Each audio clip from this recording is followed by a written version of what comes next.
آپ جانتے ہیں کہ فرد کا مقابلہ فرد کرتا ہے، افراد کا مقابلہ افراد کرتے ہیں، جماعتوں کا مقابلہ جماعتیں کرتی ہیں۔ مرزا غلام قادیانی اٹھا، اس کا مقابلہ انفرادی طور پر کیا گیا۔ چند گماشتے بد نصیب جن کے مقدر کا ستارہ آسمان دنیا پر ڈوب گیا، وہ قادیانیت اختیار کر کے مرتد ہو گئے، مرزا قادیانی کی جماعت کا حصہ بنے۔ مرزا غلام قادیانی کے ساتھ چند گماشتے جمع ہوئے، ایک چھوٹی سی جماعت بنی۔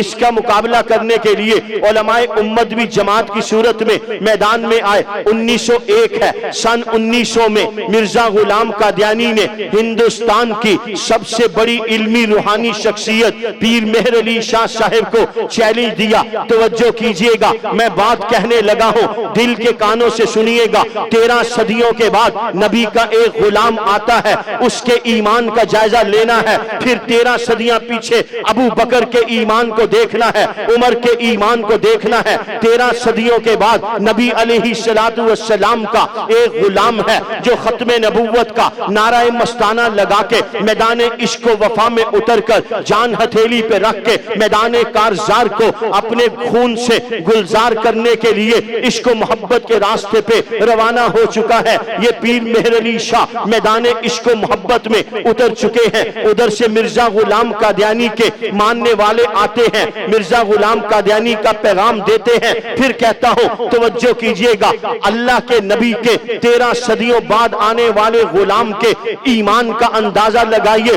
مرزا غلام قادیانی کے ماننے والے پیر مہر علی شاہ کے پاس آ کر کہتے ہیں، مرزا غلام قادیانی سچا ہے، ہمارا دعویٰ ہے مرزا غلام قادیانی نبی ہے، ہمارا دعویٰ ہے کہ مرزا غلام قادیانی کی آخری نبوت ہے۔ پیر مہر علی شاہ سے کہا، آپ کا دعویٰ ہے مرزا قادیانی جھوٹا ہے، آپ کا دعویٰ ہے محمد خاتم النبیین ہے، ہم آپ سے مناظرہ کرنا چاہتے ہیں۔ انداز مناظرہ یہ ہوگا، مرزا غلام قادیانی کہتا ہے، آپ بھی سورہ فاتحہ کی تفسیر لکھیں، میں بھی سورہ فاتحہ کی تفسیر لکھتا ہوں، جس کی تفسیر عوام میں پذیرائی اختیار کر جائے، علماء قبول کر جائے، وہ سچا، اس کا دعویٰ سچا۔ توجہ کیجئے گا، پیر مہر علی شاہ صاحب نئے انداز سے، نئے پلیٹ فارم سے عشق پیغمبر کا جام بھر کے میدان میں اترتے ہیں۔ ان قادیانیوں سے کہتے ہیں، تم کہتے ہو مہر علی یہ کام کرے، تفسیر فاتحہ کی لکھے، تم قبول کر لو، عوام قبول کر لے، مہر علی سچا،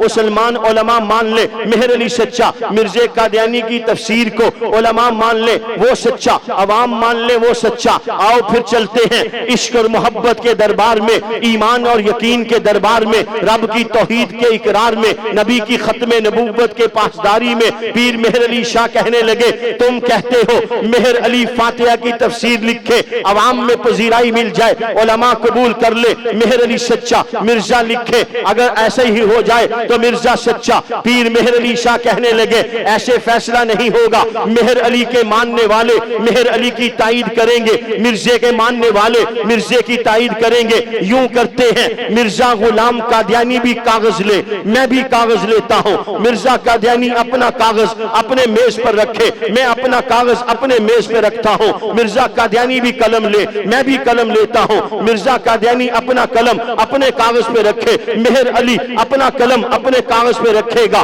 مرزا قادیانی اپنا دعویٰ نبوت لے کر اس قلم کو حکم کرے، مہر علی ختم نبوت زندہ باد کی صدا لگا کے اس قلم کو حکم کرے گا۔ جس کا قلم خود بخود چلے وہ سچا، جس کا قلم خود بخود نہ چلے وہ جھوٹا۔